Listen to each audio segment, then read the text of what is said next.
Zhou Zishui dan yang lainnya saling berpandangan dengan bingung. Tentu saja mereka menginginkan penawarnya, tetapi wanita berpakaian hitam ini jelas sangat kuat. Bagaimana mungkin mereka bisa menjadi tandingannya? Tetapi saat itu, mereka tidak punya waktu untuk berpikir terlalu banyak. Jika Fang Lin meninggal, mereka pun tidak akan bisa bertahan hidup. Zhou Siruo menamparkan tas istana 9 dan sebuah botol giok muncul. Ada pola-pola aneh terukir di atasnya, yang tampaknya memiliki kekuatan luar biasa. Zhou Siruo memegang botol giok di tangannya, mengarahkan mulut botol ke segel berwarna tinta, dan berteriak, "Ambil." Tiba-tiba, suatu kekuatan melonjak keluar dari mulut botol giok dan bertindak pada segel berwarna tinta, mencoba memasukkan harta karun itu ke dalam botol giok.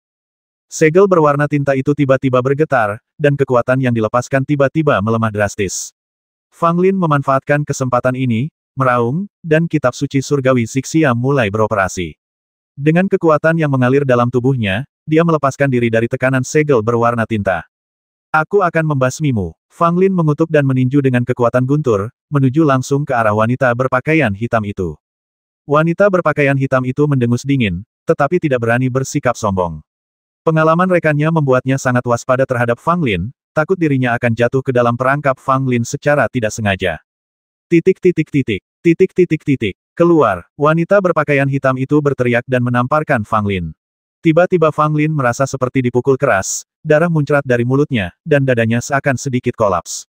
Tingkat ke-6 Tianyuan. Mata Fang Lin hampir meledak. Alam wanita berpakaian hitam ini ternyata tinggi sekali. Dia sama sekali bukan tandingannya.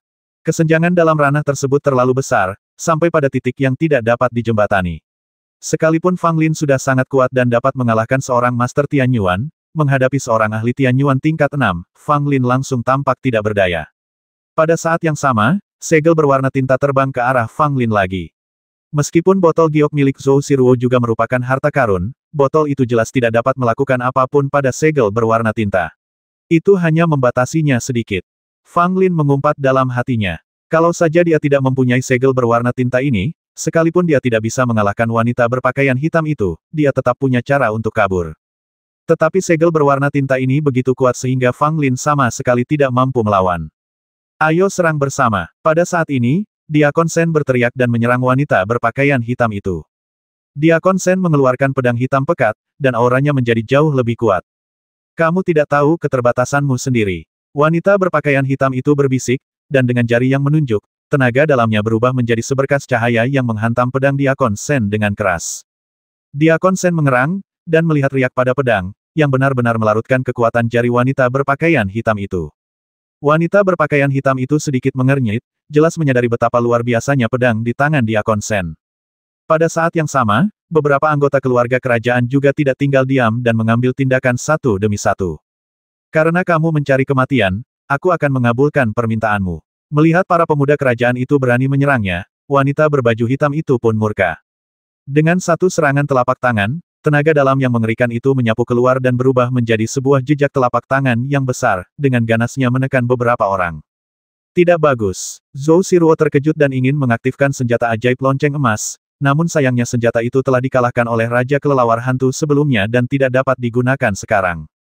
Para pemuda kerajaan itu tidak punya cara untuk melarikan diri, dan mereka tidak berniat untuk benar-benar menyerang wanita berpakaian hitam itu.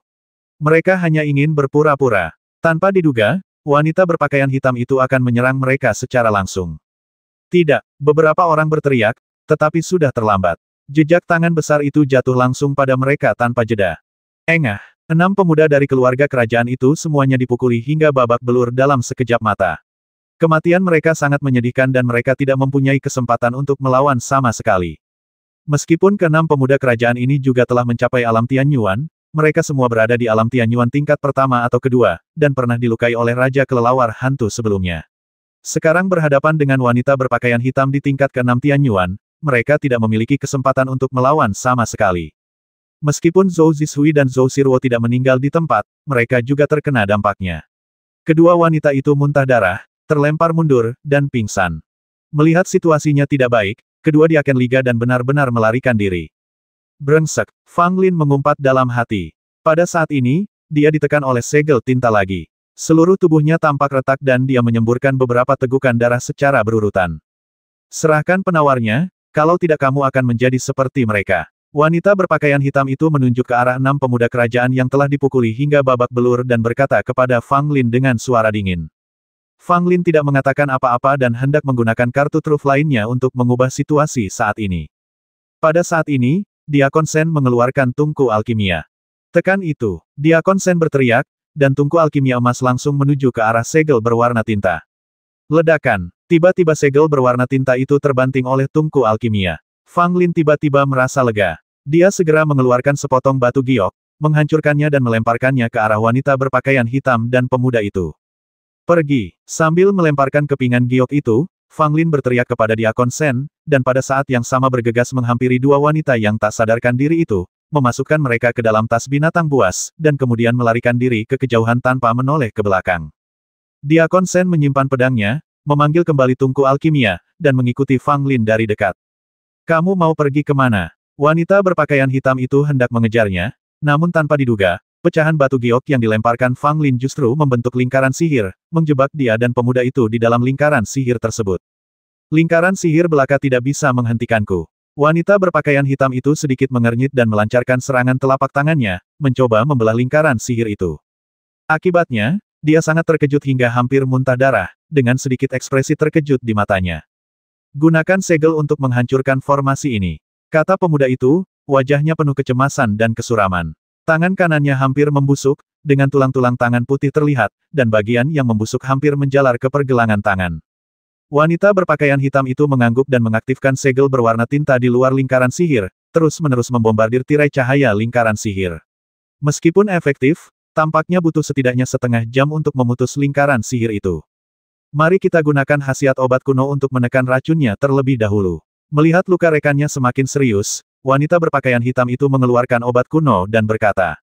Pemuda itu cepat-cepat menyerap khasiat obat dari obat kuno itu, dan memang ada sedikit pengaruhnya, tetapi hanya memperlambat laju pembusukan. Otang pembawa sial, kalau kita tangkap Fang Lin, kita potong-potong dia, kata pemuda itu dengan kejam. Adapun Fang Lin dan Diakon Shen, mereka melarikan diri dan akhirnya melarikan diri. Keduanya muncul di bawah air terjun. Lingkungan sekitarnya indah dengan gunung dan sungai, dan tidak ada tanda-tanda monster apapun. Fang Lin tergeletak di tanah, terengah-engah, merasa seolah-olah dia telah selamat dari malapetaka. Diakon Shen pun sama, masih dengan ekspresi ketakutan di wajahnya, dia duduk di tepi sebuah batu untuk beristirahat. Situa Shen, tungku alkimia milikmu begitu kuat, mengapa kau tidak menggunakannya lebih awal? Fang Lin tidak dapat menahan diri untuk tidak mengeluh. Diakon Shen tersenyum pahit, tungku ini hanya bisa digunakan 3 kali. Setelah 3 kali, tungku ini akan rusak. Mendengar ini, Fang Lin memutar matanya. Kamu berlari terlalu cepat. Aku hampir tidak bisa mengejarmu. Pada saat ini, suara yang agak kekanak-kanakan terdengar, dan Fang Lin sangat ketakutan hingga dia hampir melompat. Siapa ini? Diakon Shen segera menghunus pedangnya, melihat sekelilingnya dengan waspada, dan merasakan hawa dingin di dalam hatinya. Sebenarnya ada seseorang yang mengikuti mereka tanpa mereka sadari. Sungguh menyeramkan untuk memikirkannya. Fang Lin berdiri dan meletakkan satu tangan di tas 9 istana, siap mengambil tindakan kapan saja jika ada gerakan. Saya melihat seorang pemuda muncul di pohon tak jauh dari sana. Dia mengenakan pakaian berwarna-warni, memiliki wajah yang tampan, dan memiliki beberapa kepang di kepalanya. Dia tampak baru berusia 15 atau 16 tahun. Fang Lin mengerutkan kening. Pria muda ini tampak sangat aneh. Dia dapat mengikuti mereka secara diam-diam tanpa mereka sadari. Jelaslah bahwa dia cukup kuat. Akan tetapi, pemuda itu tidak melancarkan serangan diam-diam saat mereka berdua tidak menyadarinya, jadi kemungkinan besar dia tidak mempunyai niat jahat terhadap mereka. Namun sulit untuk mengatakannya, mungkin pemuda ini memiliki tujuan lain. Siapa kamu? Fang Lin bertanya dengan suara yang dalam. Titik. Anak laki-laki yang dikepang itu menatap Fang Lin, lalu menatap Diakon Shen, menyeringai dan berkata, apakah kamu tidak mengenalku? Fang Lin memutar matanya. Dia kelelahan baik secara fisik maupun mental saat itu dan hanya ingin beristirahat dengan baik. Dia berkata dengan tidak senang, bagaimana aku bisa tahu siapa kamu?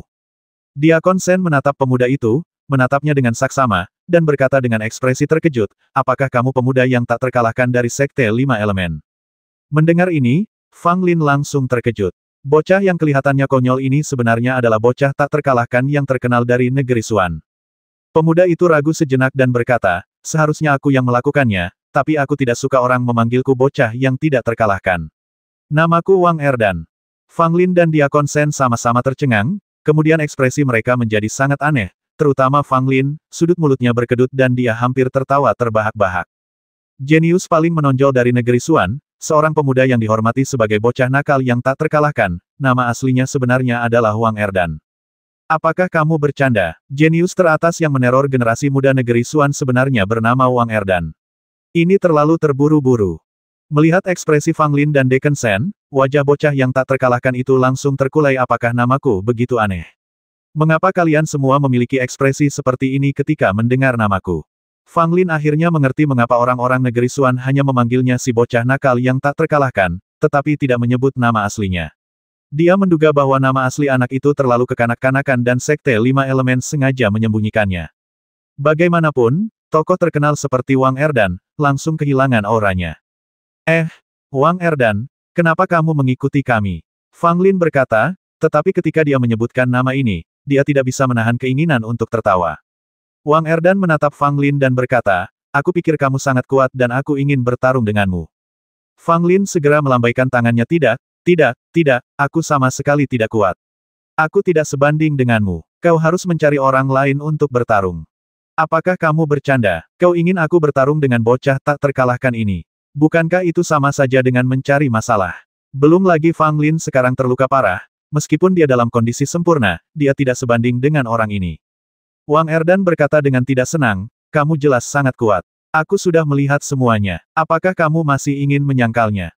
Diakon Shen memandang Fang Lin dengan simpati. Orang ini sungguh tidak beruntung karena menjadi sasaran bocah yang tidak terkalahkan ini.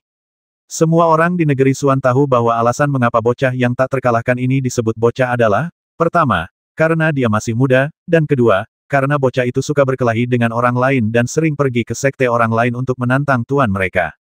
Sebagian besar jenius terkenal di kerajaan Xuan telah bertarung melawan si bocah tak terkalahkan. Bahkan putra mahkota Zhou Yishui terpaksa melawannya karena tidak tahan dengan pelecehan yang sering dilakukan orang ini. Pertarungan kedua orang ini dianggap cerita bagus saat itu. Sang pangeran tidak memperoleh keuntungan apapun dan bahkan sempat ditekan oleh bocah yang tak terkalahkan itu, tetapi pertempuran itu berakhir seri pada akhirnya. Meskipun Wang Erdan tidak mengalahkan pangeran Zhou Yishui, dia juga tidak kalah, jadi dia masih bisa disebut tak terkalahkan. Ini juga merupakan satu-satunya kali di mana Undefeated Boy gagal mengalahkan lawannya. Dalam persaingan dengan para jenius lainnya, apakah itu Dugu Ruoksu dari keluarga Dugu atau Qi Yun Xiao dari Sekte Shen Xiao, mereka semua kalah dari si bocah tak terkalahkan dalam satu gerakan. Ini juga alasan mengapa Dugu Ruoksu dan Qi Yun Xiao sangat bekerja keras dalam 2 tahun terakhir. Akan memalukan jika kalah dari anak yang lebih muda dari mereka. Tetapi ini juga menunjukkan bahwa Wang Erdan memiliki bakat seni bela diri yang tidak dapat ditandingi oleh siapapun. Setidaknya di negeri Xuan, ia harus dianggap salah satu yang terbaik. Sekarang, jenius yang mampu melawan putra mahkota Zhou Yishui secara imbang ini kini telah mengarahkan pandangannya pada Fang Lin. Aku hanya berada di alam Yuan Bumi. Kultivasimu jauh lebih tinggi dariku. Apakah kau berani bertarung denganku? Fang Lin berkata kepadanya dengan nada meremehkan. Mendengar ini, Wang Erdan tertegun sejenak dan menggaruk kepalanya, seolah-olah dia merasa apa yang dikatakan Fang Lin masuk akal. Lalu aku juga akan menekan wilayahku ke wilayah Yuan Bumi dan bertarung denganmu.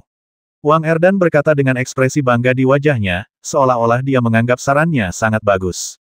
Fang Lin meliriknya dan berkata, sekalipun tingkat penekananmu sama denganku, aku tidak akan melawanmu. Wang Erdan sangat tidak puas mengapa. Fang Lin merentangkan tangannya. Tidakkah kau lihat? Aku terluka sekarang. Apakah kau ingin bertarung dengan orang yang terluka? Wang Erdan tampak tertekan. Apa yang harus saya lakukan? Kalau tidak, saya akan melukai diri saya sendiri, dan kemudian saya akan menjadi sama seperti Anda. Fang Lin dan Diakon Shen saling berpandangan, bertanya-tanya apakah anak ini bodoh. Fang Lin menyentuh dagunya dan berkata, biar aku beri saran. Kalau aku sudah sembuh, kamu bisa melawanku lagi. Sebelum itu, kamu bisa cari orang lain. Wang Erdan memikirkannya dan mengangguk. Baiklah, tetapi kamu harus hidup dengan baik dan jangan mati. Fang Lin tersenyum dan berkata, jangan khawatir, aku tidak akan mati semudah itu. Setelah terdiam sejenak, Fang Lin melanjutkan, aku lupa memberitahumu bahwa Zhou Yishui mengatakan sesuatu yang buruk tentangmu sebelumnya. Apa? Dia mengatakan hal-hal buruk tentangku. Wang Erdan menanggapinya dengan serius dan langsung bertanya pada Fang Lin. Fang Lin berkata dengan serius, benar sekali. Dia bilang kamu biasa saja dan tidak sekuat itu. Jika dia berusaha sekuat tenaga, dia bisa dengan mudah mengalahkanmu. Hal ini langsung membuat Wang Erdan marah. Otang pembawa sial Zhou Yishui, dia berani meremehkanku. Aku akan menghajarnya sampai babak belur. Wang Erdan berkata sambil menggertakkan giginya, tidak meragukan apakah yang dikatakan Fang Lin benar atau salah. Fang Lin tertawa diam-diam di dalam hatinya. Anak ini sungguh mudah ditipu. Dia bingung hanya dengan beberapa kata saja. Aku akan mencari Zhou Yishui. Aku tidak akan merasa nyaman jika tidak menghajarnya. Kau tetap hidup dan sehat. Setelah aku menghajar Zhou Yishui, aku akan kembali dan menghajarmu. Setelah Wang Erdan selesai berbicara, dia melesat pergi. Mulut Fang Lin berkedut. Kata-kata macam apa ini? Setelah menghajar Zhou Yishui, kau kembali menghajarku. Lain kali kita bertemu, mari kita lihat siapa yang akan mengalahkan siapa. Fang Lin mengutuk. Apa katamu? Tanpa diduga, Wang Erdan tiba-tiba berbalik dan bertanya dengan ekspresi bingung di wajahnya. Sudah kubilang padamu untuk menghajar Zhou Yishui, dia terlalu sombong. Fang Lin berkata dengan tenang, bahkan tidak berkedip saat dia berbohong. Wang Erdan mengangguk dan berkata, aku lupa memberitahumu, jika kamu bertemu seseorang dari Sekte Lima Elemen, jangan beritahu mereka bahwa kamu telah melihatku. Ya, aku mengingatnya. Fang Lin mengangguk berulang kali. Baru saat itulah Wang Erdan benar-benar pergi. Fang Lin mendesah panjang dan tergeletak di tanah seperti guk-guk mati lagi. Anak yang tak terkalahkan ini sungguh lebih baik jika dilihat langsung daripada hanya mendengar tentangnya. Diakon Shen berkata dengan penuh emosi. Fang Lin berbaring di tanah dan berkata sambil tersenyum, anak ini hanya orang bodoh. Biarkan dia pergi dan mencari masalah dengan Zhou Yishui. Dia sendirian, tapi dia bisa berlari liar di pegunungan yang penuh binatang buas ini. Kekuatannya sungguh mengerikan, kata Diakon Shen. Fang Lin mengangguk, sangat setuju. Di pegunungan yang penuh binatang buas dan penuh bahaya ini, menyendiri sama saja dengan mencari kematian. Tetapi bocah lelaki yang tak terkalahkan, Wang Erdan, dapat bergerak bebas, yang menunjukkan betapa kuatnya dia dan betapa kuatnya kepercayaan dirinya. Kita tidak boleh tinggal lama di sini. Kita harus pergi setelah beristirahat sebentar. 2 orang dari istana Zhenxi mungkin akan segera menyusul kita, kata Diakon Shen. Fang Lin mengangguk. Slip giok yang dia hancurkan sebelum melarikan diri berisi susunan jebakan yang sangat kuat. Itu adalah benda penyelamat yang diberikan Chen Yongnian kepadanya. Memikirkan hal ini, Fang Lin menjadi marah. Orang tua ini sungguh pelit. Dia hanya memberinya beberapa kepingan giok dan susunan sihir, tetapi bahkan tidak diberi harta yang layak. Sebelum berangkat, Fang Lin masih berpikir, tidak peduli seberapa kumuhnya tempat itu, dia setidaknya akan memiliki 1 atau 2 harta yang menyelamatkan nyawa. Fang Lin tidak menyangka bahwa lelaki tua Chen Yongnian memberinya setumpuk batu giok. Dia tercengang saat itu. Dia menahan keinginan untuk mengumpat dan mengucapkan terima kasih kepada Chen Yongnian dengan sangat munafik. Namun saat ini, tampaknya kepingan giok tersebut masih berguna. Setidaknya mereka memainkan peran kunci pada saat itu. Pada saat itu, Fang Lin meminum beberapa pil berturut-turut, dan setelah sedikit pulih, dia melepaskan Zhou Zishui dan Zhou Siruo dari tas binatang buas. Kedua wanita itu telah sadarkan diri, tetapi kondisi mereka belum pulih dan luka-luka mereka cukup serius. Fang Lin memberi mereka pil untuk diminum, lalu memasukkannya ke dalam tas binatang. Melihat Fang Lin tidak meninggalkan kedua wanita itu, Diakon Shen mengangguk diam-diam. Dia selalu berpikir bahwa Fang Lin adalah karakter yang kejam, tetapi sekarang tampaknya Fang Lin tidak begitu kejam hingga tidak berperi kemanusiaan. Kalau orang lain, mereka mungkin sudah meninggalkan kedua wanita ini sejak lama. Lagi pula, kedua wanita itu sudah terluka parah dan pada dasarnya tidak dapat berbuat banyak. Membiarkan mereka tetap ada hanya akan menjadi suatu beban. Setelah beristirahat sejenak di sini, Fang Lin dan Diakon Shen menyeberangi sungai dan mengikuti jalan terjal menuju puncak air terjun. Berdiri di sini, seseorang dapat menghargai pemandangan di bawah air terjun, tetapi Fang Lin dan Diakon Shen tidak berminat untuk menikmati pemandangan itu. Mereka mengikuti tepi sungai dan menuju ke hulu. Semakin mereka berjalan, semakin bingung jadinya mereka. Secara logika, gunung binatang buas ini seharusnya penuh dengan monster, tapi di sini, baik di hulu maupun hilir air terjun, tampaknya tidak ada monster. Ini agak aneh. Walaupun mereka agak ragu, mereka pikir itu adalah hal yang baik bahwa mereka tidak menemui monster apapun. Lagi pula, mereka berdua terluka, dan jika mereka bertemu monster yang kuat, mereka tidak akan mampu mengatasinya. Setelah berjalan lebih dari 1 jam, Fang Lin dan Diakon Shen berhenti untuk beristirahat. Sepanjang perjalanan, keduanya sangat berhati-hati untuk menghapus jejak apapun. Bahkan jika 2 orang dari istana Zhenxi mengejar mereka, tidak akan mudah menemukan mereka.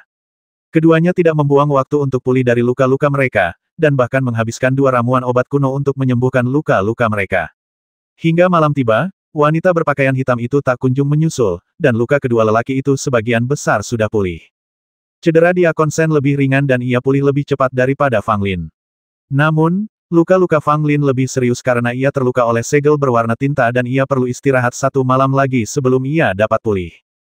Namun, demi alasan keselamatan, keduanya berjalan sebentar di bawah kegelapan.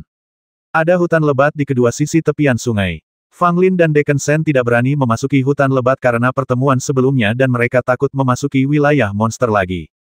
Tepat di tepi sungai, Fang Lin menghancurkan sepotong batu giok dan sebuah lingkaran sihir muncul. Mereka berdua bermeditasi dan berlatih di lingkaran sihir sepanjang malam. Saat langit berangsur-angsur cerah, Fang Lin membuka matanya dan melihat keluar lingkaran sihir. Melihat ini, ekspresi Fang Lin langsung berubah. Shen tua, sesuatu telah terjadi. Fang Lin berteriak tergesa-gesa. Diakon Shen terbangun dari latihannya dan terkejut ketika dia melihat sekelilingnya. Di luar lingkaran sihir itu, terdapat ular-ular yang tak terhitung jumlahnya yang terjerat rapat, berwarna-warni, dan beraneka warna. Sekali melihatnya saja membuat kulit kepala seseorang bergetar. Begitu banyaknya ular, sehingga terdapat ular di kedua sisi tepian sungai. Bahkan di permukaan sungai pun ada ular yang berenang di sana-sini. Karena adanya lingkaran sihir tersebut, ular-ular tersebut tidak dapat mendekati Fang Lin dan Decken Shen, melainkan hanya mengepung lingkaran sihir tersebut, dan jumlah mereka pun semakin bertambah. Apakah kita sudah memasuki wilayah ibel ular? Diakon Shen mengerutkan kening dan tampak tidak senang. Fang Lin sangat setuju. Kemungkinan besar ini adalah wilayah kekuasaan setan ular. Kalau tidak, bagaimana mungkin ada begitu banyak ular? Namun, kekuatan ular-ular ini sangat rendah. Bahkan tidak ada monster ular di alam transformasi ketiga. Kebanyakan dari mereka adalah monster ular pada alam transformasi pertama atau kedua, dan tidak dianggap serius sama sekali oleh kedua pria itu. Mereka dapat membasmi monster ular selevel ini sebanyak yang mereka datangi. Tepat ketika Fang Lin hendak mundur dan membasmi Fang Lin, air di sungai lebar itu tiba-tiba mendidih. Hah! Keduanya memandang ke arah sungai, dengan ekspresi terkejut dan ragu di wajah mereka.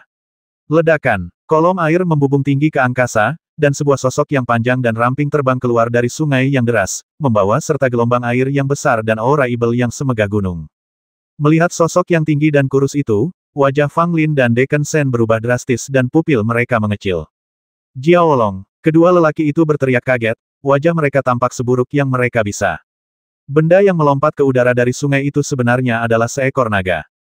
Saat Kaisar Kerajaan Xuan saat ini masih muda, ia pernah membawa mayat seekor naga keluar dari gunung binatang, dan sejak saat itu ia memulai perjalanannya untuk menjadi kaisar yang tak terkalahkan. Namun, konon Kaisar Kerajaan Xuan saat ini hanya bertemu seekor naga yang terluka, sehingga ia mampu membasminya. Dalam keadaan normal, bahkan seorang pendekar di alam Venaro akan kesulitan membasmi seekor naga. Meskipun Jiaolong bukanlah naga sungguhan, dan bahkan tidak dapat dibandingkan dengan sisik atau cakar naga sungguhan, bagaimanapun juga, ia memiliki kata naga dalam namanya, dan dianggap sebagai jenis yang sangat kuat di antara banyak monster. Itu bukan naga, itu ular piton pemakan gunung yang akan berubah menjadi naga. Fang Lin melihat lebih dekat dan segera menyadari bahwa binatang itu bukanlah naga. Itu benar-benar ular piton pemakan gunung. Diakon Shen membuka mata rohaninya dan menemukan bahwa monster yang tampak seperti naga ini sebenarnya berbeda dari naga.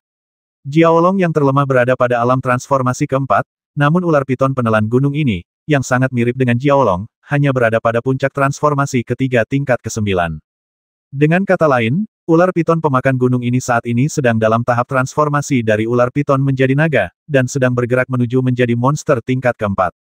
Fang Lin dan Diakon Shen saling berpandangan dengan heran. Mereka tidak menyangka kalau mereka tanpa sengaja telah memasuki wilayah kekuasaan ular piton penelan gunung. Kini ular piton penelan gunung itu hendak menjelma menjadi seekor naga.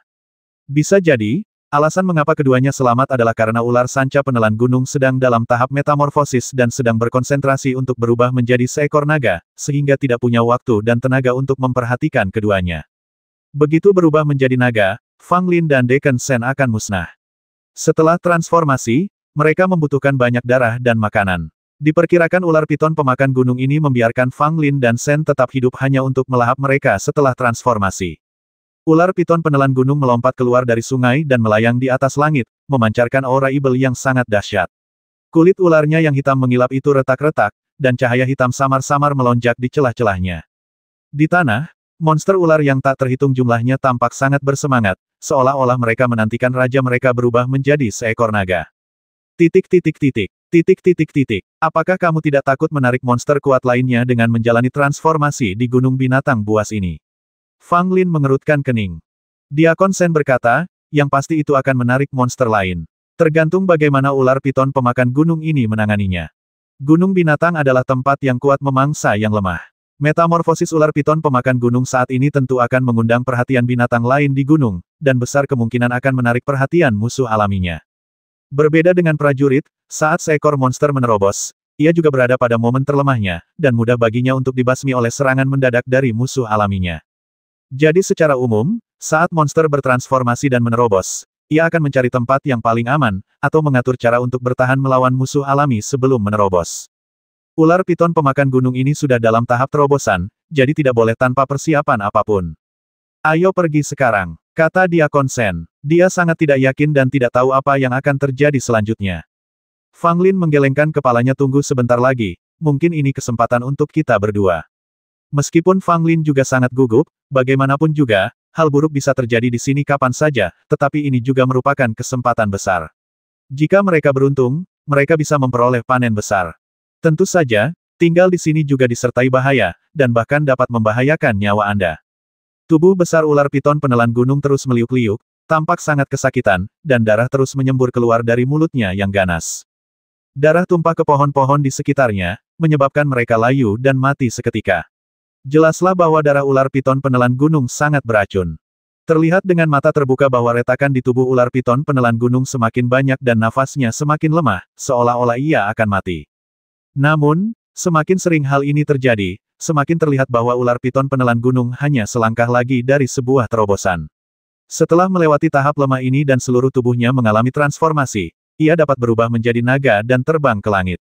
Namun jika ia tidak sanggup menahannya, tubuhnya akan ambruk, pil ibelnya akan hancur, dan kerja kerasnya selama bertahun-tahun akan sia-sia. Ini adalah hasil yang paling mengerikan, dan juga kekejaman budidaya monster itu. Lagi pula, manusia adalah makhluk paling cerdas di dunia, dan telah menguasai metode kultivasi yang paling sesuai dengan jalan langit dan bumi. Namun lain halnya dengan monster. Budidaya monster bertentangan dengan keinginan surga, jadi lebih sulit dan berat. Setiap terobosan adalah pertaruhan dengan nyawa mereka sendiri. Justru karena lebih sulit bagi monster untuk dibudidayakan daripada manusia, maka monster dengan level yang sama lebih kuat daripada prajurit.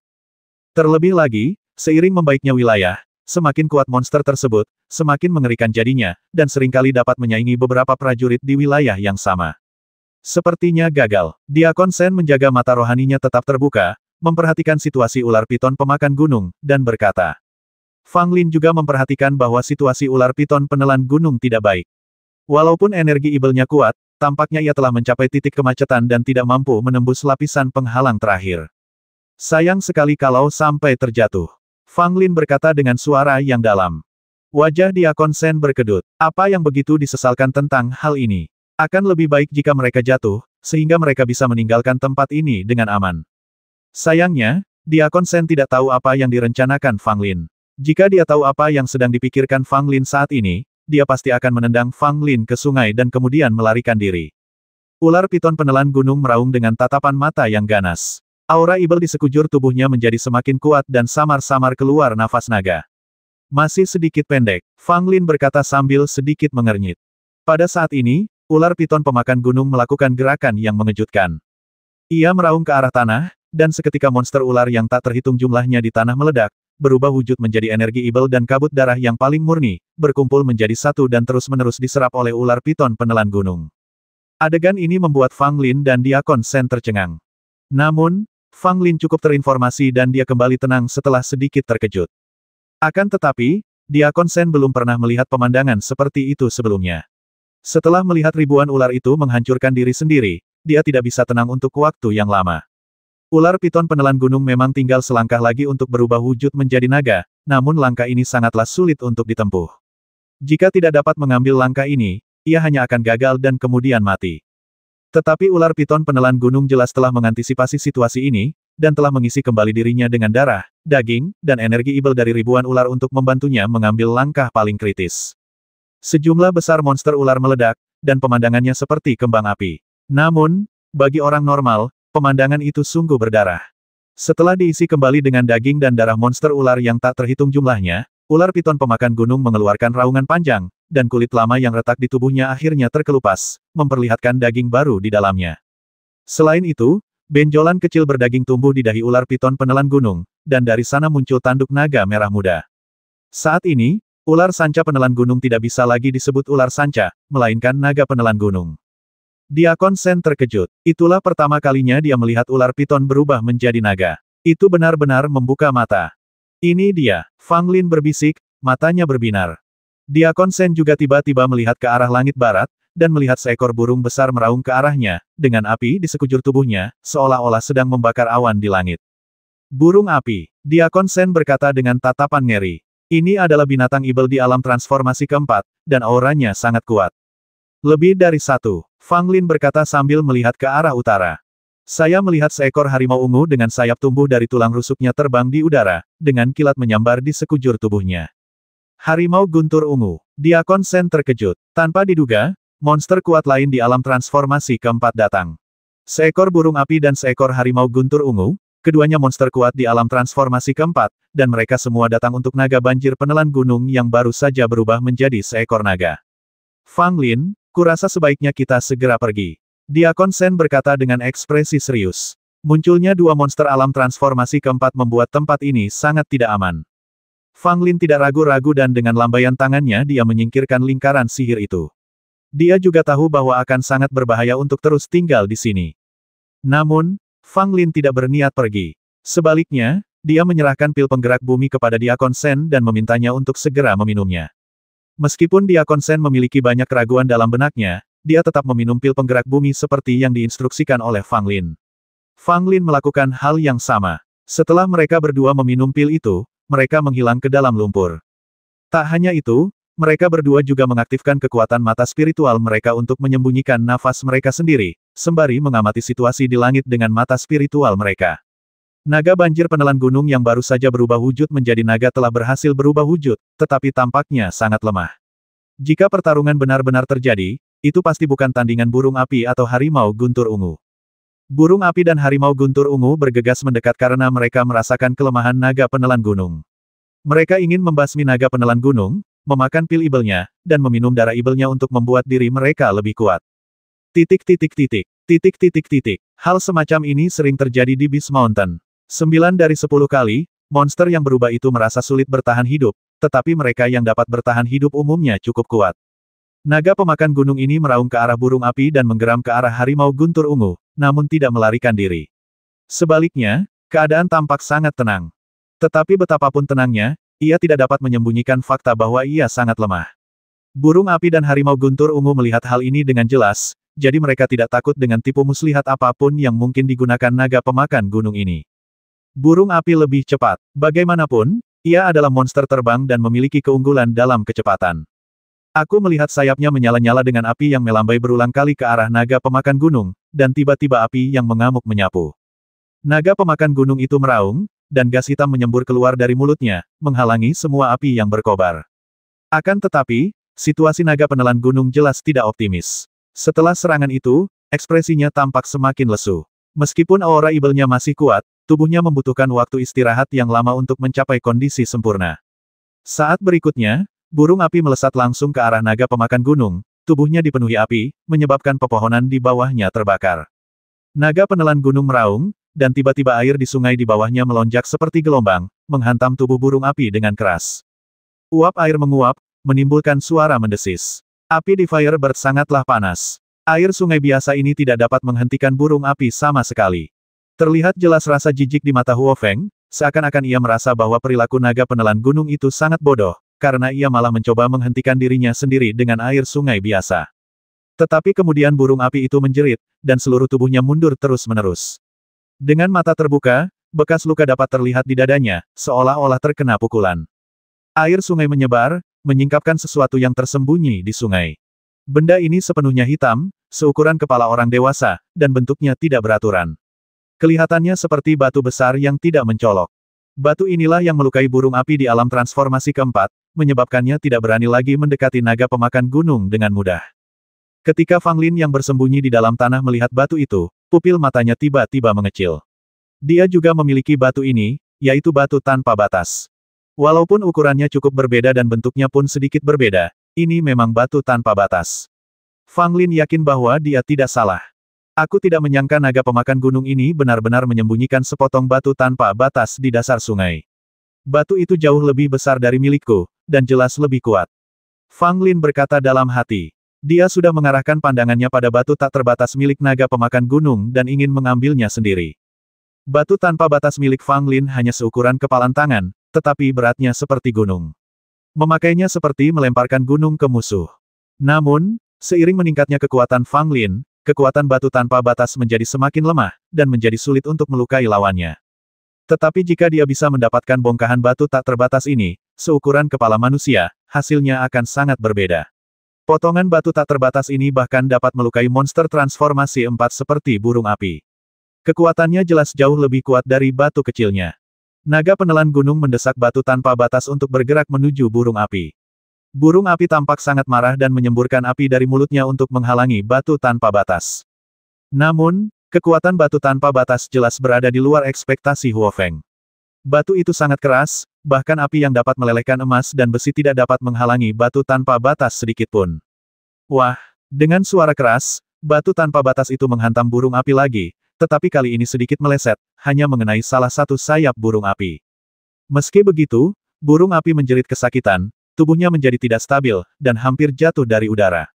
Pada saat ini, Purple Thunder Tiger juga tiba. Melihat pemandangan ini, sedikit ketakutan melintas di mata harimau itu, tetapi ia tetap memilih untuk menyerang naga penelan gunung. Aku melihat kilatan petir yang menyilaukan menyambar dari mulut harimau guntur ungu. Dalam sekejap, sambaran petir yang mengerikan menyambar keluar. Naga penelan gunung tidak berani melawan secara langsung. Tubuhnya sekarang sangat lelah. Jika ia menerima pukulan ini, meskipun ia tidak mati, ia akan terluka parah dan menderita luka yang tidak dapat diperbaiki.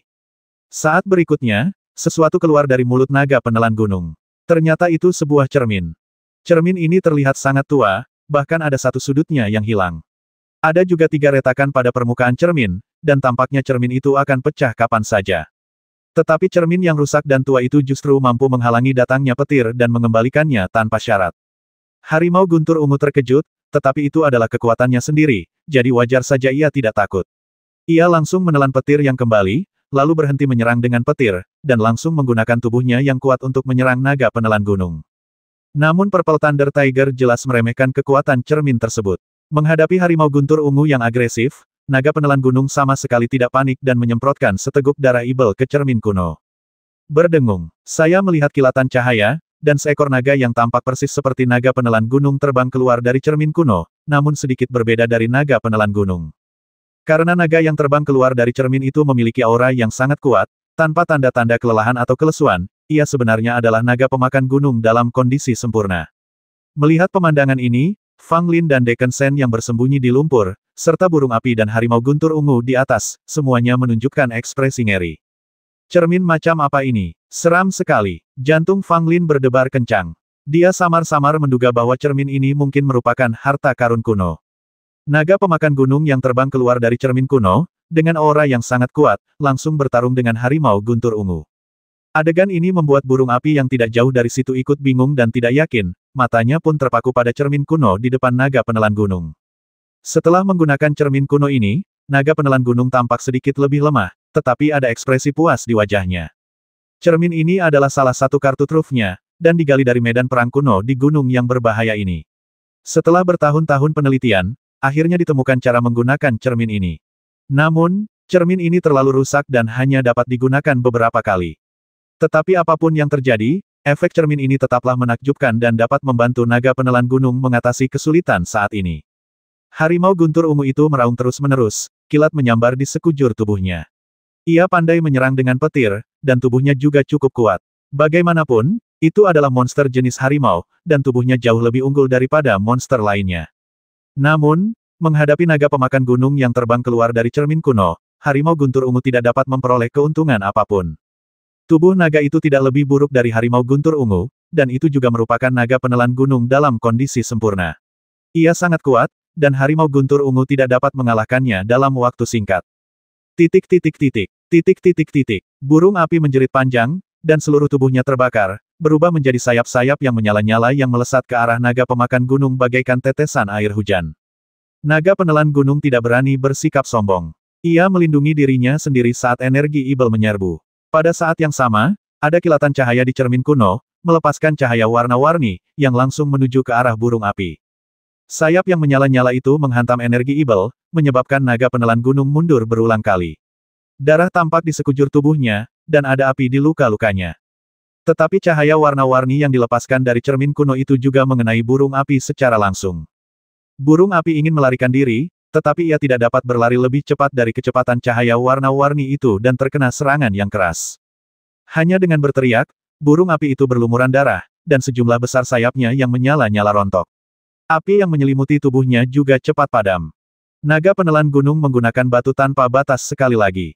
Batu tanpa batas berubah menjadi cahaya hitam dan menghantam burung api disertai suara angin pecah. Burung api sangat ketakutan dan melarikan diri dengan putus asa, tetapi batu tanpa batas tidak dapat mengenainya. Akan tetapi, burung api tidak berani tinggal lebih lama lagi di sini, dan telah sepenuhnya mengurungkan niatnya untuk membasmi naga penelan gunung. Burung api melarikan diri dan kembali dengan momentum besar. Awalnya ia ingin membasmi dan memakan naga penelan gunung saat ia berada dalam tahap lemah setelah transformasinya. Namun tak disangka, naga pemakan gunung ini ternyata begitu sakti hingga ternyata sudah menyembunyikan dua harta karun untuk menghadapinya. Kali ini, Huo Feng dapat dikatakan telah kehilangan lebih banyak daripada yang diperolehnya. Dia tidak hanya tidak mendapatkan apa-apa, tetapi dia juga terluka parah. Kalau dia terus bertarung dengan naga penelan gunung, bukan saja dia tidak akan bisa memakan daging naga itu, tetapi dia bahkan bisa mati. Bagaimanapun, naga penelan gunung sendiri tidak menakutkan, tetapi kekuatan cermin kuno meninggalkan ketakutan yang membekas dalam diri Huo Feng. Ketika naga penelan gunung melihat burung api berlari, ia tidak mengejarnya. Sebaliknya, ada sedikit rasa lega di matanya, dan dia mengambil kembali batu tanpa batas.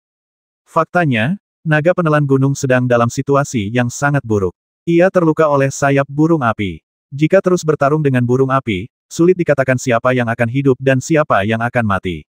Akan tetapi, Purple Thunder Tiger tidak mudah untuk mundur. Ia sangat menginginkan pil Ibel milik naga penelan gunung. Karena lebih kuat daripada burung pembakar api dan berada dalam tahap terobosan, asalkan memakan pil Ibel naga penelan gunung dan meminum darah naga-naga penelan gunung, maka tingkat keberhasilan terobosan harimau guntur ungu akan meningkat pesat. Dan sekarang adalah kesempatan terbaik untuk membasmi naga pemakan gunung. Tak peduli berapa banyak jurus yang disiapkan naga penelan gunung, harimau guntur ungu tidak akan menyerah.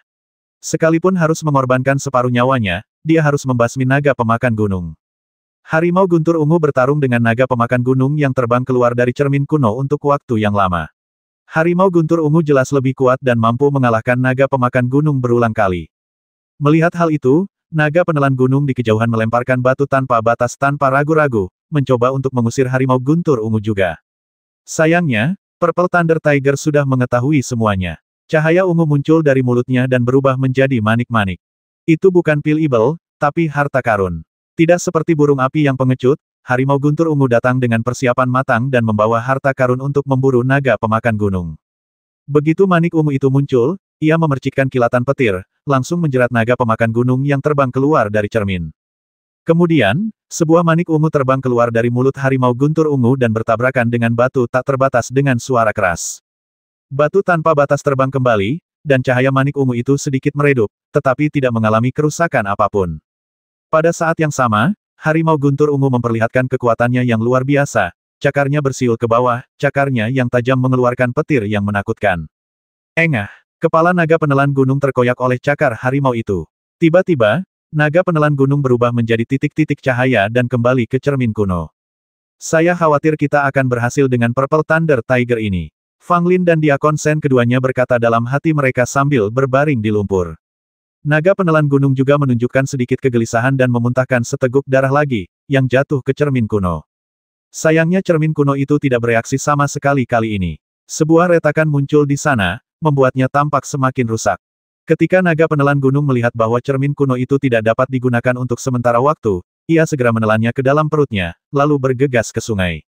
Bagaimana bisa harimau guntur ungu membiarkan naga penelan gunung lolos? Tentu saja dia mengikutinya dari dekat, tubuhnya diselimuti petir dan bergegas masuk ke sungai. Untuk sesaat, seluruh sungai berderak, dan kekuatan guntur dan kilat tampak semakin meningkat dahsyat di dalam air. Semua makhluk lain di sungai itu mati karena guntur dan kilat, dan tubuh mereka yang hangus mengapung di air. Naga pemakan gunung yang tersembunyi di dasar danau itu pun menahan kekuatan guntur dan kilat, luka-lukanya makin parah, tetapi ia masih saja menggali semakin dalam ke dasar sungai. Saya melihat mayat tergeletak di lumpur di dasar sungai. Hanya tulang-tulangnya saja yang tersisa dari mayat itu, dan tulang-tulangnya tidak lengkap, tetapi setiap tulang memancarkan aura yang mengerikan. Naga penelan gunung menelan salah satu tulang dalam satu tegukan tanpa ragu-ragu, dan mengunyahnya ke dalam perutnya hanya dalam beberapa gigitan. Ledakan. Saat berikutnya, aura naga penelan gunung melonjak, dan luka-luka di tubuhnya pulih dengan cepat, seolah-olah telah kembali ke keadaan puncaknya dalam sekejap. Pada saat ini, harimau guntur ungu pun ikut menerjang masuk ke dalam sungai dan kebetulan bertemu dengan naga penelan gunung yang menerjang dari dasar sungai. Kedua monster itu bertabrakan dengan hebat, dan seketika energi Ibel mengamuk, dan seluruh sungai pun meledak. Naga banjir penelan gunung dan harimau guntur ungu menyerbu langsung ke langit sambil gemetar. Kedua binatang itu haus darah dan berusaha sekuat tenaga untuk saling membasmi. Dalam situasi ini, dia yang mati atau aku yang mati. Kedua monster itu bertarung sampai mati. Kesempatan kita akan segera datang. Fang Lin berkata kepada Diakon Shen di lumpur, dengan cahaya berkedip di matanya. Naga pemakan gunung yang telah menelan sepotong tulang putih menjadi sangat kuat pada saat ini, seolah-olah telah meminum obat kuat. Meskipun harimau guntur ungu kebingungan, ia tidak punya pilihan selain bertarung. Ini adalah pertarungan antara dua monster alam transformasi keempat, yang setara dengan pertarungan antara dua pendekar alam urat roh. Dan karena itu adalah pertarungan antar monster, pertarungan itu tampak lebih intens. Monster-monster lemah dalam radius 100 mil semuanya ketakutan dan lari ke segala arah, sedangkan beberapa monster kuat yang jaraknya lebih jauh hanya diam menyaksikan pertarungan tersebut. Pada awalnya, naga penelan gunung mampu melawan harimau guntur ungu secara setara dengan batu tanpa batas, tetapi segera menunjukkan tanda-tanda kelemahan. Alam harimau guntur ungu lebih tinggi dari alam naga penelan gunung. Lagi pula, naga penelan gunung baru saja memasuki alam transformasi keempat, sedangkan harimau guntur ungu telah memasuki alam ini sejak lama dan berada di depan naga penelan gunung dalam hal alam. Adanya celah wilayah membuat hasil pertempuran ini pada dasarnya dapat diprediksi. Engah. Cakar harimau itu menyerang dengan kilat yang cemerlang. Naga penelan gunung agak lambat menghindar, tubuhnya penuh luka dan darah mengalir. Pada saat yang sama, naga penelan gunung menggigit salah satu kaki harimau guntur ungu dan merobeknya dengan keras, mencoba merobek kaki harimau itu. Harimau guntur ungu merasakan sakit dan kilat menyambar di sekujur tubuhnya. Naga penelan gunung menjerit dan terluka oleh kekuatan petir, dengan darah menyembur keluar dari mulutnya. Si harimau guntur ungu memanfaatkan situasi dan menyerbu maju tanpa ampun. Cakar harimau lainnya jatuh, meninggalkan lebih banyak luka pada naga penelan gunung. Darah terus mengalir dan sepertinya naga penelan gunung berada dalam bahaya besar dan dapat dibasmi oleh harimau guntur ungu kapan saja. Hal ini memang benar adanya. Karena perbedaan alam, naga penelan gunung bukanlah tandingan harimau guntur ungu. Kecuali naga penelan gunung mempunyai cara lain yang belum digunakan, hanya masalah waktu sebelum ia dibasmi oleh harimau guntur ungu. Tetapi pada saat ini, harimau guntur ungu tampaknya memiliki masalah dengan tubuhnya. Kakinya yang digigit naga pemakan gunung mulai bernanah. Harimau guntur ungu terkejut, dan amarah terpancar di matanya. Itu diracuni. Meskipun naga penelan gunung berubah menjadi naga, racunnya tetap ada dan berhasil meracuni harimau guntur ungu.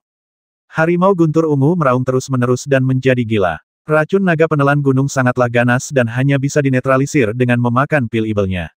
Pada saat ini, Purple Thunder Tiger hanya punya satu pikiran, membasmi naga penelan gunung sesegera mungkin, lalu memakan pil Ibelnya untuk detoksifikasi. Untuk sesaat, kedua monster itu menjadi gila. Mereka tidak ingin mati, jadi mereka mencoba semampu mereka untuk saling membasmi dengan cara apapun. Engah, harimau guntur ungu yang gila itu begitu kuat hingga ia benar-benar menggali dalam naga penelan gunung. Naga penelan gunung menjerit dan terjatuh tak berdaya. Salah satu kaki harimau guntur ungu hampir membusuk, tetapi nyawanya tidak dalam bahaya untuk saat ini, jadi ia mengejar naga penelan gunung.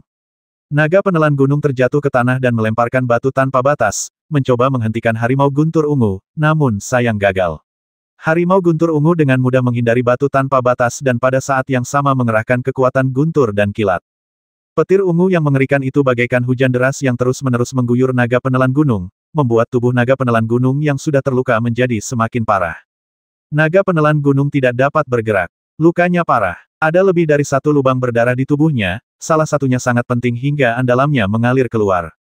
Dengan cedera seperti itu, bahkan jika ia lolos kali ini dan selamat, fondasinya akan rusak. Lagi pula, ia baru saja menerobos dan mengalami cedera serius. Bahkan seekor naga pun tidak dapat menahannya. Harimau guntur ungu itu terjatuh, dengan tatapan dingin dan kekejaman. Hanya tulang putih yang tersisa pada salah satu kakinya, membuatnya tampak sangat mengerikan. Ia membayar harga satu kaki untuk membasmi naga penelan gunung, dan itu sepadan. Harimau guntur ungu menginjak tubuh naga penelan gunung dan menjatuhkan cakar lainnya, sehingga membuat retakan pada tubuh naga penelan gunung. Tepat ketika harimau guntur ungu ingin mengeluarkan pil ibel naga penelan gunung, kepala naga penelan gunung tiba-tiba melonjak dan langsung menggigit leher harimau guntur ungu. Kali ini, harimau guntur ungu digigit dengan keras, dan tidak pernah menyangka bahwa naga penelan gunung masih memiliki kekuatan untuk melancarkan serangan balik yang sekarat. Harimau guntur ungu terus meronta dan mengayunkan cakarnya, berusaha mencongkel kepala naga penelan gunung, namun naga penelan gunung memegangnya erat-erat dan tidak mau melepaskannya, berniat untuk mati bersama harimau guntur ungu. Dengan suara embusan, cakar harimau guntur ungu merobek kepala naga penelan gunung, namun meski begitu, kepala naga penelan gunung masih tergigit di leher harimau guntur ungu. Pada saat ini, naga penelan gunung belum mati. Vitalitas monster itu sangatlah kuat. Ketika mencapai alam transformasi keempat, kepalanya dapat dipisahkan dari tubuhnya, tetapi ia masih dapat bertahan hidup untuk beberapa saat. Namun itu hanya berlangsung sesaat. Sama sekali tidak ada obat untuk cedera seperti itu. Naga banjir penelan gunung juga tahu bahwa ia ditakdirkan untuk mati, jadi ia menggigit harimau guntur ungu sebelum ia mati, hanya untuk menyeret pelaku yang telah membasminya hingga tewas bersamanya. Harimau guntur ungu ketakutan, dan terus menamparkan serta mencabik kepala naga banjir penelan gunung. Meski kepalanya tercabik-cabik hingga berdarah, kepala naga banjir penelan gunung itu seakan tumbuh di tubuh harimau guntur ungu dan tidak bisa dilepaskan sama sekali. Racun dari mulut naga penelan gunung memasuki harimau guntur ungu dan ia menjerit dengan menyedihkan. Lehernya mulai bernanah, dan tubuhnya juga mulai bernanah. Si harimau guntur ungu meronta dan merangkak ke arah mayat naga penelan gunung, ingin menggali pil ajaib untuk mendetoksifikasinya. Tetapi pada saat ini, banyak ular kecil tiba-tiba muncul dari tubuh naga penelan gunung, saling melilit erat, menghalangi tindakan harimau guntur ungu. Mata si harimau guntur ungu membelalak, ia begitu marah hingga hendak meledak. Biasanya, ular-ular kecil ini dapat dihancurkan berkeping-keping hanya dengan sedikit energi ibelnya. Namun kini hal itu membuatnya merasa putus asa. Harimau guntur ungu menyeret tubuhnya yang busuk, mencabik-cabik ular-ular kecil itu menjadi berkeping-keping dengan sia-sia, dan kemudian terus merangkak menuju tubuh naga penelan gunung. Hanya beberapa langkah lagi, hampir dalam sekejap mata, tetapi separuh tubuh harimau guntur ungu telah membusuk, energi ibelnya melemah, dan ia hampir mati. Namun akhirnya melihat secercah harapan. Mayat naga penelan gunung berada tepat di depannya. Jika ia bergerak maju, ia akan dapat menyentuhnya. Asal kau memakan pil ajaib naga penelan gunung, racunnya bisa disembuhkan, dan asal kau masih hidup, lukamu bisa pulih. Harimau guntur ungu mengerahkan sisa tenaga terakhir di tubuhnya, bahkan sedikit tenaga yang tersisa di pil ibel pun diperas keluar, membantu harimau guntur ungu merangkak menuju mayat naga pemakan gunung. Akhirnya, harimau guntur ungu merangkak menuju mayat naga penelan gunung, dan sedikit kegembiraan tampak di wajahnya yang busuk. Hanya tersisa satu cakar harimau utuh, yang direntangkan dan dimasukkan ke tubuh naga penelan gunung, menggali pil ajaib yang dapat menyelamatkan hidupnya. Ya ampun, pil ibel ini benar-benar manjur. Aku akan meminumnya. Pada saat ini, sebuah suara terdengar, menyebabkan tubuh harimau guntur ungu tiba-tiba membeku. Zileihu menoleh dengan susah payah, hanya melihat dua sosok berdiri di belakangnya. Pemuda di antara mereka menatapnya sambil tersenyum. Kedua orang itu tak lain adalah Fang Lin dan Decken Shen yang bersembunyi di lumpur. Keduanya telah bersembunyi di dalam tanah untuk waktu yang lama, menyaksikan pertempuran yang menakjubkan ini, dan juga menyaksikan kegilaan naga penelan gunung dan harimau guntur ungu yang hampir musnah. Sekarang adalah waktu terbaik bagi mereka untuk muncul. Naga penelan gunung telah mati, bahkan kepalanya telah dipenggal oleh harimau guntur ungu. Harimau guntur ungu juga tidak jauh dari kematian, sebagian besar tubuhnya telah membusuk, memperlihatkan kerangkanya, dan hanya tersisa setengah napasnya. Ketika harimau guntur ungu melihat kemunculan kedua orang ini, keputusasaan dan kebencian terungkap di satu-satunya mata harimau yang tersisa. Ia tidak pernah menyangka bahwa setelah pertarungan yang begitu sengit dengan naga penelan gunung dan saat hendak memperoleh pil ibel dan bertahan hidup, dua prajurit manusia akan tiba-tiba muncul. Dalam keadaan normal, ia akan membasmi kedua orang itu hanya dengan satu pukulan cakarnya. Sayangnya, Purple Thunder Tiger tidak lagi memiliki kekuatan untuk bergerak. Bahkan orang dewasa biasa tanpa kekuatan internal dapat mengalahkannya. Diakon Sen menatap harimau guntur ungu yang menyedihkan dan merasa sangat emosional, dengan ekspresi terkejut di wajahnya. Dia tidak menyangka mereka berdua akan menjadi penerima manfaat terakhir. Dia bahkan lebih kagum lagi dengan keberanian Fang Lin. Kalau dia yang melakukannya, dia pasti sudah melarikan diri diam-diam sejak lama, dan tidak berani bersembunyi di sini dan menunggu dengan diam. Keputusan Fang Lin kali ini merupakan pertaruhan yang bagus. Memang pantas mempertaruhkan nyawanya untuk tetap tinggal di sini. Pada saat itu, Fang Lin secara alami mengambil pil ibel naga penelan gunung dari cakar harimau guntur ungu, menyekanya pada pakaiannya, dan kemudian memasukkannya ke dalam tas 9 istana.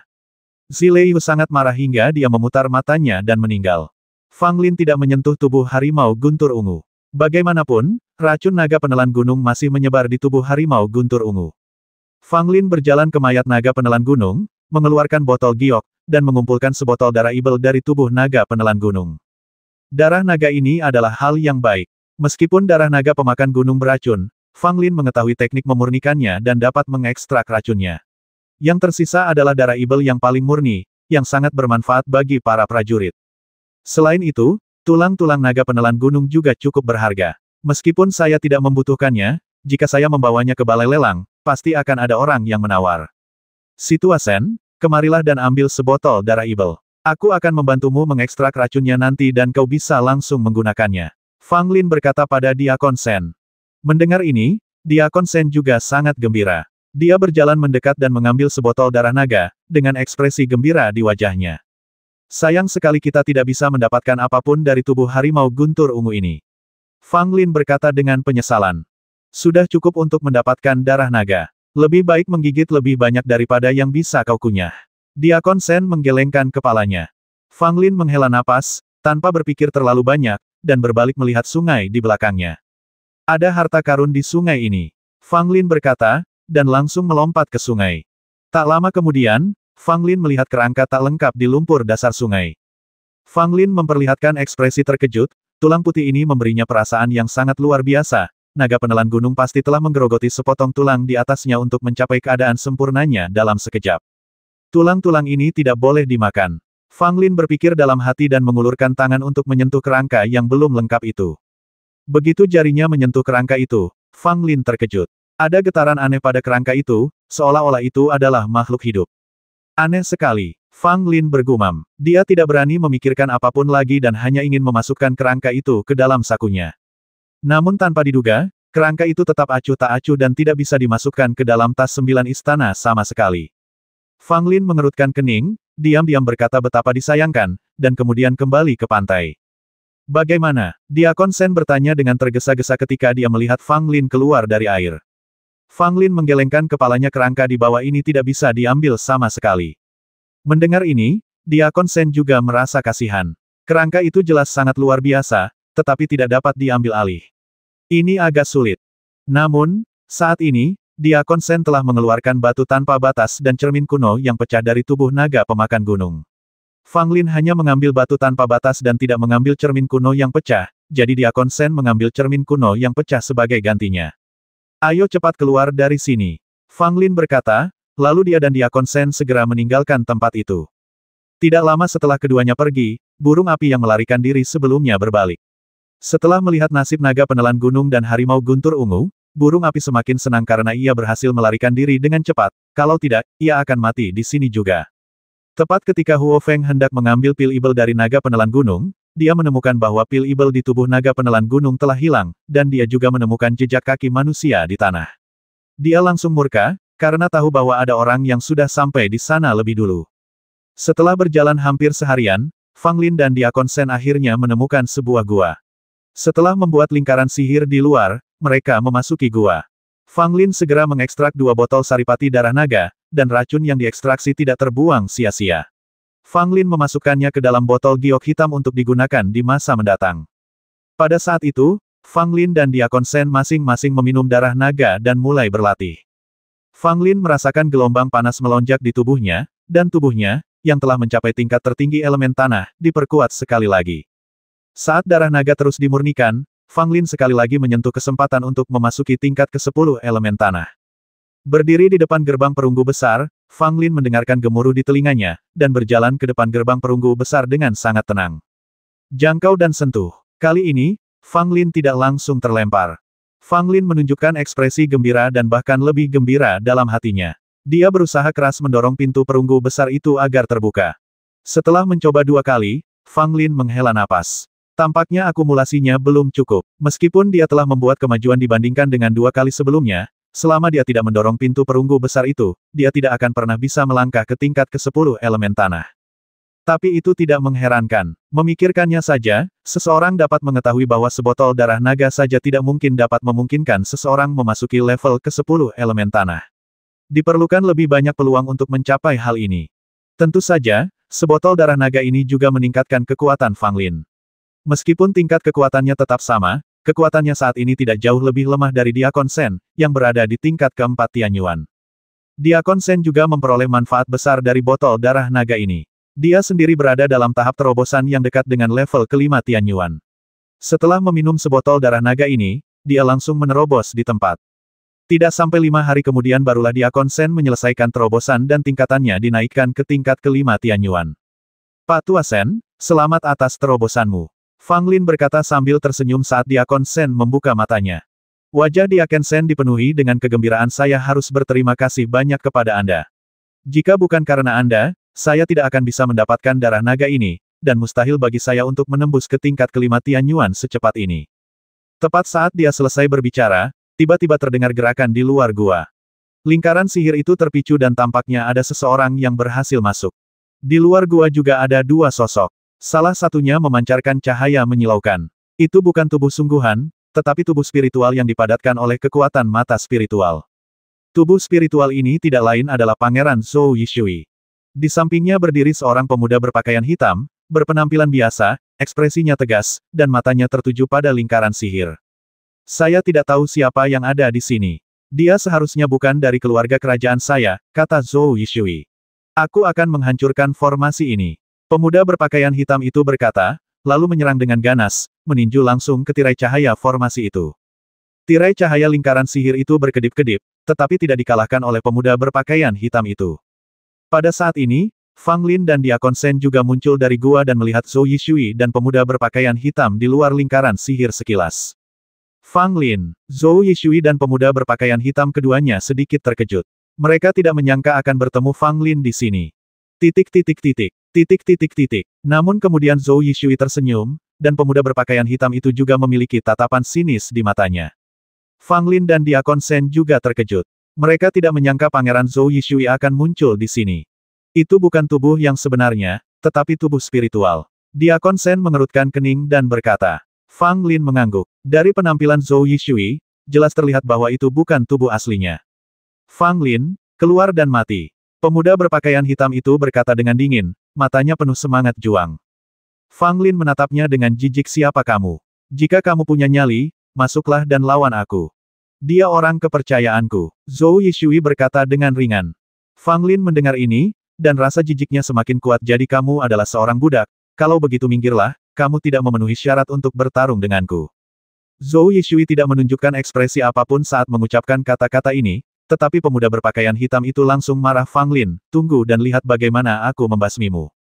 Diakon Shen berkata kepada Fang Lin, nama orang ini adalah Su Wang. Dia adalah salah satu orang kepercayaan putra mahkota. Dia sangat kuat dan dapat dibandingkan dengan para jenius terbaik di negeri Xuan. Fang Lin mengangguk. Su Wang, iya. Sebaiknya kau minggir dan biarkan gurumu datang sendiri ke sini. Fang Lin, jika kau bahkan tidak bisa mengalahkan orang kepercayaanku, maka kau tidak punya hak untuk melawan tubuh asliku. Zhou Yishui berkata dengan ekspresi tenang, seolah-olah dia sama sekali tidak menganggap serius Fang Lin. Fang Lin tersenyum dan dengan lambaian tangannya menyingkirkan lingkaran sihir itu. Ayo kalian berdua, serang aku bersama-sama, aku akan menghajar kalian sampai babak belur. Fang Lin berkata dengan keras, tampak sangat arogan. Diakon Shen menatap Fang Lin dengan mata menyipit dan berkata, meskipun kamu sangat kuat, kamu mungkin tidak dapat mengalahkan Su Wang sendirian. Bagaimana kamu bisa menghadapi tubuh spiritual Zhou Yishui pada saat yang sama? Kamu terlalu sombong. Jika kau ingin bertarung dengan Yang Mulia Putra Mahkota, kau harus mengalahkanku terlebih dahulu. Su Wang mendengus dingin dan bergegas menuju Fang Lin. Situa Shen, bersihkan jalan untukku. Fang Lin berteriak dan segera maju. Ledakan. Keduanya saling beradu pukulan, tanpa gerakan istimewa, seolah-olah mereka sudah sepakat. Fang Lin tidak menggunakan kekuatan penuhnya dalam pukulan ini, tetapi memilih untuk menguji. Su Wang juga menahan sebagian kekuatannya dan tidak menggunakan kekuatan aslinya. Saat berikutnya, keduanya mundur, Su Wang mundur 3 langkah, sementara Fang Lin mundur 7 langkah. Adegan ini membuat Diakon Shen mengerutkan kening. Dilihat dari pertukaran pukulan, tampaknya Fang Lin tidak dapat mengalahkan Su Wang. Apakah ini semua yang mampu kamu lakukan? Su Wang mencibir, dengan tatapan penuh penghinaan. Fang Lin mengepalkan tinjunya dan berkata sambil tersenyum, tingkat kelima Tian Yuan memang seperti ini. Bahkan seorang pejuang di Yuan sepertiku tidak dapat mengalahkanmu dengan satu pukulan. Untuk apa kau masih hidup? Wajah Su Wang berubah sangat jelek ketika dia mendengar ini. Saat dia memikirkan Fang Lin hanya berada di tingkat ke-9 alam elemen bumi, dia merasa sangat tidak nyaman. Su Wang, jangan menahan diri, hadapi saja dia di sini. Zhou Yishui berkata dengan acuh tak acuh, sambil melirik ke arah Diakon Shen. Diakon Shen juga menatap Zhou Yishui dengan ketakutan di matanya. Meskipun dia hanya berhadapan dengan tubuh spiritual Zhou Yishui, Diakon Shen masih terasa seperti duri di punggungnya. Su Wang mengangguk, niat membasmi terpancar di matanya. Ingin membasmiku, Fang Lin mencibir dan tidak menahan diri. Wah, kedua pria itu bertarung lagi, dan kali ini giliran Su Wang yang terkejut. Dia berpikir jika dia menggunakan seluruh kekuatannya, dia seharusnya dapat membasmi Fang Lin dengan mudah. Lagi pula, kesenjangan di wilayah mereka memang ada, dan Fang Lin tidak punya alasan untuk bertarung dengannya. Tetapi kali ini, Su Wang tidak mendapatkan keuntungan apapun. Kekuatan pukulan Fang Lin sangat menakjubkan dan tidak lebih lemah dari pukulannya sendiri. Bagaimana ini mungkin? Su Wang terkejut. Benarkah Fang Lin hanya berada di alam duniawi tingkat ke-9? Bukankah ini terlalu konyol? Tetapi Su Wang bagaimanapun juga adalah seorang tuan muda, dan meskipun dia terkejut, dia tidak santai sama sekali. Kedua pria itu terus bertarung, tanpa menggunakan seni bela diri apapun, tetapi bertarung dengan cara yang paling langsung. Ini adalah kontes yang paling menguji kekuatan seseorang. Su Wang ingin menghancurkan Fang Lin dengan cara yang paling langsung, tetapi dia tidak menyangka Fang Lin begitu kuat. Bukan saja tubuh fisiknya tidak lebih lemah darinya, bahkan kekuatan energi internalnya pun tidak jauh berbeda dari dirinya. Yang paling menakutkan adalah Fang Lin hanya berada di alam Yuan duniawi tingkat 9, sedangkan Su Wang sudah berada di alam Yuan surgawi tingkat 5. Akan tetapi, ia hanya dapat melawan Fang Lin secara setara. Apa artinya ini? Ini berarti bahwa Fang Lin, yang berada di tingkat ke-9 alam Yuan duniawi, memiliki kekuatan yang sebanding dengan seorang master alam Yuan surgawi tingkat ke-5. Bahkan putra mahkota Zhou Yishui, ketika dia berada di tingkat ke-9 Yuan duniawi, tampaknya tidak mampu melawan orang kuat di tingkat ke-5 Yuan surgawi. Kesenjangan wilayahnya terlalu besar. Tetapi Fang Lin melakukannya. Anak ini tidak bisa ditahan. Zhou Yishui dan Su Wang keduanya memiliki pemikiran ini dalam benak mereka. Fang Lin terlalu menakutkan. Jika dia berhasil menerobos alam Tian Yuan, seberapa kuatkah dia? Saya khawatir tidak seorang pun dapat membayangkannya. Zhou Yishui memiliki pendapat yang sangat tinggi tentang dirinya sendiri. Hanya sedikit orang jenius di kerajaan Xuan yang bisa dianggap serius olehnya, apalagi yang bisa membuatnya merasa terancam. Di masa lalu, satu-satunya orang yang bisa membuat Zhou Yishui merasa terancam adalah anak laki-laki yang tidak terkalahkan. Namun kini, ada satu lagi Fang Lin. Yang membuat Zhou Yishui merasa terancam bukanlah kekuatan Fang Lin, tetapi potensi Fang Lin. Membasmi. Su Wang tidak ingin bertarung dengan Fang Lin lagi, jadi dia menggunakan seni bela diri. Sebuah telapak tangan datang menyerang, dan di telapak tangan Su Wang, ada cahaya berdarah, yang berubah menjadi wajah hantu yang mengerikan. Hah! Fang Lin tidak berani ceroboh dan segera mundur. Kamu mau pergi kemana? Su Wang mengejarnya, wajah hantu berwarna merah darah muncul di telapak tangannya, dan langsung menerjang ke arah Fang Lin disertai hembusan angin dingin. Hati-hati, itu tangan jiwa berdarah. Diakon Shen berteriak. Fang Lin menoleh ke belakang, matanya berbinar. Pertunjukan gajah putih menginjak gunung pun dipentaskan, lalu muncullah hantu gajah putih yang sangat besar menghentakkan kakinya dengan keras ke arah wajah hantu yang berwarna merah darah itu. Ledakan, wajah hantu berwarna merah darah itu diinjak ke tanah oleh gajah putih, namun pada saat berikutnya, wajah hantu berwarna merah darah itu mengeluarkan aura yang mencengangkan, dan bayangan gajah putih itu pun langsung runtuh. Tidak buruk, Fang Lin tersenyum dan menjentikkan jarinya. Jari ke langit, 600.